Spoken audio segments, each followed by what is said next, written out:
अखिल भारतीय ईंट निर्माता संघ के राष्ट्रीय महामंत्री ओमवीर सिंह जी का धनकौर क्षेत्र में हुआ स्वागत। इस दौरान भट्टा मालिकों ने भी अपनी समस्याएं उनके सामने रखी कि दिल्ली में सुप्रीम कोर्ट में और मतलब सेंट्रल गवर्नमेंट तक ये आफत मच रही थी कि साहब दिल्ली के अंदर इतना प्रदूषण है, दिल्ली के अंदर इतना प्रदूषण है। अरे वो दिल्ली के अंदर प्रदूषण है तो क्या हमारे भट्टों का प्रदूषण था? वो हमारे तो संघर्ष की राह पकड़ रही है, तो निश्चित संघर्ष की राह पर चले और सड़क से संसद तक का एक आंदोलन छेड़े। उसमें पूरा जिला जनपद गौतम बुद्ध नगर आपके साथ कंधे से कंधा लगाकर सहयोग करेगा और पूरी तरीके से अपने व्यवसाय को बचाने के लिए पुरजोर कोशिश करेगा। हम तो पहले भी और आज भी आपसे जुड़े हुए हैं, सभी एक दूसरे के पूरक हैं, सभी को एक दूसरे की आवश्यकता पड़ती है। तो जहां आपको हमारी जिस हिसाब से आवश्यकता पड़े हम आपके बिल्कुल साथ हैं, तन मन धन से हर तरीके से आपके साथ खड़े हैं। इतना बड़ा संकट है जो fly ash lobby, cement lobby और जो लगे हुए हैं। सबसे बड़ी बात आप ईंटों की सेल में ये समझिए कि नाले बंद हो गए, नाले आरसीसी के शुरू हो गए, रोड बाइंडिंग बंद हो गई, सब इंटरलॉकिंग टाइल्स आ गई, बुनियादें खत्म हो गई, सब आरसीसी के स्ट्रक्चर आ गए। जो स्ट्रक्चर में फिलिंग थी वॉल की वो सब फ्लाई एश के ब्लॉक्स आ गए। तो ईंटों की बिक्री रही कहाँ, कितनी परसेंट रह गई? बुनियाद में वकील साहब 40% ईंट लगती थी। सोचता है कि जिसको ये लगता है कि सारा प्रदूषण ये ईंट उद्योग निर्माता के द्वारा ही हो रहा है। उन्होंने जो भी कुछ यहां पर बताया कि आप जिग जैग भट्टा लगाइए, इससे आपके द्वारा जो प्रदूषण होगा वो कम हो जाएगा।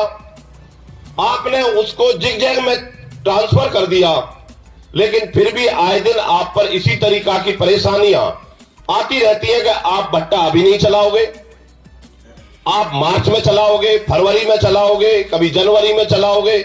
और इससे सबसे बड़ी समस्या जो है उन लेबर क्लास के लोगों को, आम जनता को, कि जो पैसे की तरफ बहुत मोहताज है, उसमें ईंट के रेट बढ़ जाते हैं कम समय में। और कम निर्माता अगर किसी चीज की निर्माण कम करेगा तो उसकी अपने आप ही रेट बढ़ जाएंगे। उत्पादन अगर ज्यादा होगा तो रेट हमेशा कम हो जाएंगे, और अगर उत्पादन कम हो जाएगा तो रेट हमेशा ज्यादा हो जाएंगे। उद्योगों को लेकर उनका कभी भी ये नहीं रहा कि जो बड़ी बड़ी इंडस्ट्री हैं, जो कई जिलों के भट्टे के समान एक एक इंडस्ट्री प्रदूषण छोड़ती है, उन पर कोई कार्रवाई नहीं होती। पिछले दिनों हमसे यहां पर एक बात आई थी, हमने गोयल साहब आप सबको आश्वस्त किया था जो हमारे जिले के यहां पर रहने वाले हैं, और आदरणीय टिकैत साहब तक भी यह बात पहुंचाई थी कि अगर ईंट उद्योग निर्माताओं के साथ में अगर एनजीटी गलत व्यवहार करेगी तो हम आपके साथ सपोर्ट करने के लिए तैयार हैं। डीएम साहब तक हम गए थे और हमने आपसे कहा था कि आप भट्टा चलाइए, हम भट्टों पर बैठेंगे, हम देखेंगे एनजीटी कैसे आकर के पानी डालती है। प्रदूषण विभाग के मंत्री से मिलकर ये बात तय करे कि आज भट्टा समाज पूरा भट्टा बंद है और कोई प्रदूषण भट्टा समाज का नहीं है। जब आज के दिन ये इतना प्रदूषण है और भट्टा समाज बंद है तो प्रदूषण भट्टों से कहाँ हो रहा है? दूसरी बात, हमारे भट्टे मार्च में चलेंगे, ये मार्च में अपना प्रदूषण नपवा लें, फिर भट्टे चलने पर प्रदूषण नपवा लें। अगर भट्टा समाज की वजह से इनका प्रदूषण बहुत ज्यादा बढ़ता है तो बंद करा दें। मैं भट्टे वालों के साथ हूं, भट्टे वालों के साथ रहूंगा।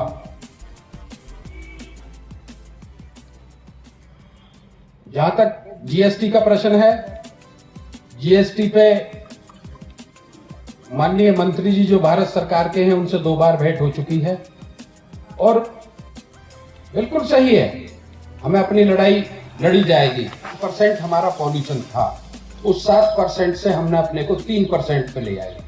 मैंने तो आप ये देखिए अपने बेटे के नाम से मुकदमा मुझे एनजीटी में डालना पड़ा, और मैंने यही बात कही जो अभी अध्यक्ष जी कह रहे थे कि यहाँ बहुत बड़ी बड़ी फैक्ट्रियां हैं और वो प्रदूषण ज्यादा करती हैं।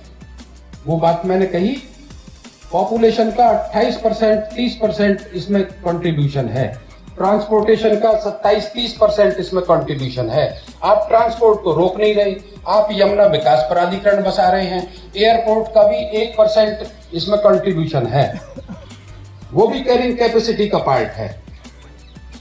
वो मुकदमा हमने दायर किया कि एक तरफ तो आप एनसीआर में आबादी बसाते चले जा रहे हैं, जो यहाँ कुटीर उद्योग हैं उसको आप खत्म करते चले जा रहे हैं। तो ऐसा नहीं है कि हम इसकी लड़ाई को नहीं लड़ रहे हैं या उसमें सक्षम नहीं हो। आज दनकौर क्षेत्र के तिरुपति बालाजी ईट उद्योग यानी रजनीकांत जी हैं, उनके भट्टे पर जिला ईट निर्माता समिति के राष्ट्रीय महामंत्री ओमवीर जी का स्वागत हुआ, जहां सैकड़ों जो भट्टा स्वामी जुटे और इनका स्वागत हुआ। ओमवीर जी, आपका स्वागत है हमारे एनसीआर एक्सप्रेस न्यूज़ नेटवर्क में। धन्यवाद। तो हम आपसे बात करना चाहेंगे, भट्टा स्वामियों के सामने बहुत बड़ी समस्याएं हैं, उसके लिए ये समिति क्या काम कर रही है? देखिए, ईंट भट्टा बहुत पुराना ग्रामीण कुटीर उद्योग है और सीजनल उद्योग है। संपूर्ण भारत में लगभग 1.5 लाख ईंट भट्टे हैं, जहां उत्तर प्रदेश में भी 19,000 के करीब ईंट भट्टे हैं। और ये ऐसा उद्योग है कि जो कम पूंजी में और बहुत लोगों को, जिसको सरकार रोज़गार नहीं दे पाती, उनको रोज़गार ईंट भट्टा मालिक देता है। और समय समय पर यदि वो भट्टे पे भी काम नहीं कर रहा है, तब भी वो आकर के ये निवेदन करता है कि साहब मुझे मेरी बेटी की शादी करनी है, या मेरे परिवार में अमुक आदमी बीमारी से ग्रस्त है, आप मुझे 10,000 रुपये दें, तो उसको एडवांस के रूप में मान लिया जाता है। और कभी कभी उस एडवांस के शब्द से ही भट्टा मालिक को प्रताड़ित भी किया जाता है लेबर एक्ट में। लेकिन ना भट्टा मालिक की भावनाएं गलत होती हैं और वो 10,000 रुपये उसके टाइम पे काम आ जाता है। तो ये ऐसे उद्योग को, आज पर्यावरण प्रेमी हम भी हैं, सबसे पहले सांस जरूरी है, उसके बाद उद्योग। लेकिन वर्तमान में ये देखा जा रहा है कि हिंदुस्तान में मूविंग चिमनी के भट्टे थे, 96 में सरकार ने फिक्स चिमनी के भट्टे बनवाए और प्रदूषण कम हुआ। वर्तमान में जिगजैग प्रणाली, जो माननीय प्रधानमंत्री जी भी संसद में अपना स्टेटमेंट दे चुके हैं, पर्यावरण मंत्री जी ने भी कहा है कि हमने नई तकनीक को अपनाया है। और जितने भी विश्व में देश हैं उनमें आज भी जो जिगजैग टेक्नोलॉजी है उससे अच्छी टेक्नोलॉजी नहीं है। और सरकार के भी ये डेटाज हैं, CPCB के और स्टेट पॉल्यूशन कंट्रोल बोर्ड या जो सरकार की संस्थाएं हैं, कि जिगजैग भट्टा बनने के बाद प्रदूषण जो 7% हमारा कंट्रीब्यूशन था उससे 3% रह गया है। लेकिन फिर भी NGT के द्वारा एक नया मुद्दा कैरिंग कैपेसिटी को लेकर के ईंट भट्टों को बंद किया जा रहा है। इस संबंध में NCR के बाहर भी जो भट्टे हैं उनके संबंध में भी NGT के द्वारा ये आदेश पारित किए गए हैं। वर्तमान में हमारी सुप्रीम कोर्ट में अपील पेंडिंग है। तो इस कैरिंग कैपेसिटी पे भी गवर्नमेंट के डेटाज ये हैं कि हमारा कंट्रीब्यूशन 7% है, पॉपुलेशन भी इसका एक पार्ट है, ट्रांसपोर्ट भी इसका पार्ट है, कंस्ट्रक्शन भी इसका पार्ट है, जो हॉट मिक्स प्लांट हैं वो भी इसका पार्ट है। और आप वर्तमान में देख भी रहे हैं, जहां आप आज खड़े हैं, कि NCR जो हमारा क्षेत्र है, जिसमें 8 ज़िले यूपी के हैं, 13 ज़िले हरियाणा के हैं, 2 ज़िले राजस्थान के हैं, यहाँ पर एक भी ईंट भट्टा संचालित नहीं है। लेकिन फिर भी सुप्रीम कोर्ट कह रहा है कि आप 2 दिन का दिल्ली में लॉकडाउन करिए। तो इसके बहुत अनेक कारण हैं। ओमवीर जी, जिस तरह की स्थिति अभी है कि लॉकडाउन का खतरा है, सरकार ने दिल्ली में भी काम बंद कर दिए, तो भट्टे तो बंद हैं, फिर प्रदूषण है, तो फिर ये भट्टों पर ही क्यों आरोप लगाया जाता है?